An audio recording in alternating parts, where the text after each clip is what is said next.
A silver 2017 Nissan Sentra veered off a road in rural Washington state on Friday evening, barreled down a steep embankment, struck several trees, and came to a stop. The driver, Corey Simmons, 47, was unresponsive, the police said.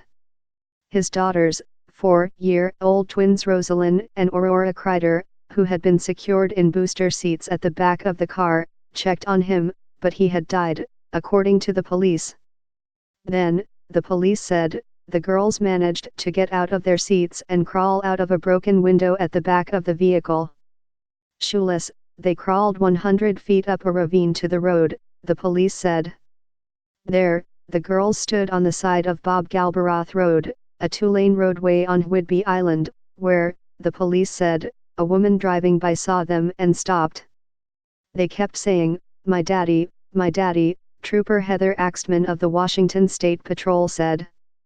The woman, who did not want her name released by the police, looked for the vehicle the girls may have been in. Not seeing one, she called 911, the police said. State troopers called the twins heroic for their ability to survive. Most kids have the fear of dark, and it was pitch black, and not well lit, Trooper Axtman said. They were able, she said, to overcome typical fears that little kids have to commandeer themselves to help.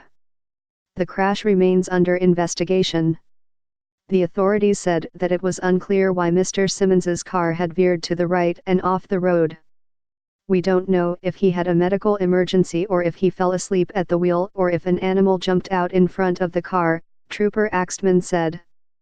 Mr. Simmons, who was not wearing his seatbelt at the time of the 6 p.m. accident, suffered a fatal head injury, the police said.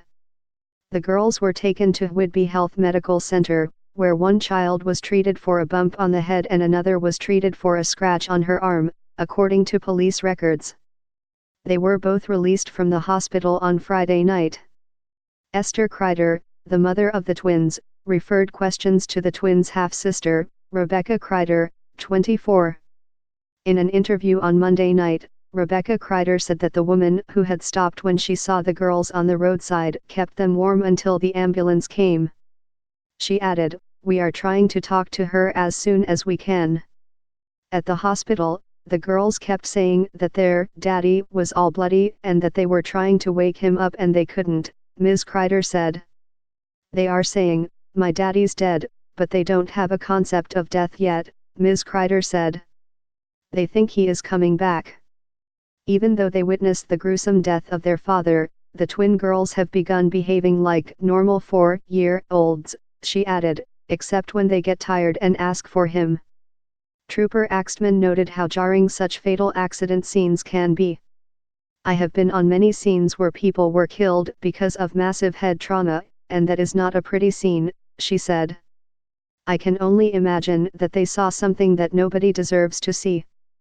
But most toddlers are strong in the face of traumatic events," said Dr. Victor M. Forneri, the Vice Chair and Director of Child and Adolescent Psychiatry at the Zucker Hillside Hospital in Glen Oaks, NY. Children who experience a traumatic event such as this, if they have no prior trauma and are in good health generally, they are very resilient, Dr. Forneri said, adding that the twins were mature and intelligent to realize that they were in an unsafe situation. They suffered the loss of their father, Dr. Forneri said. It's the trauma of loss that they will have to deal with.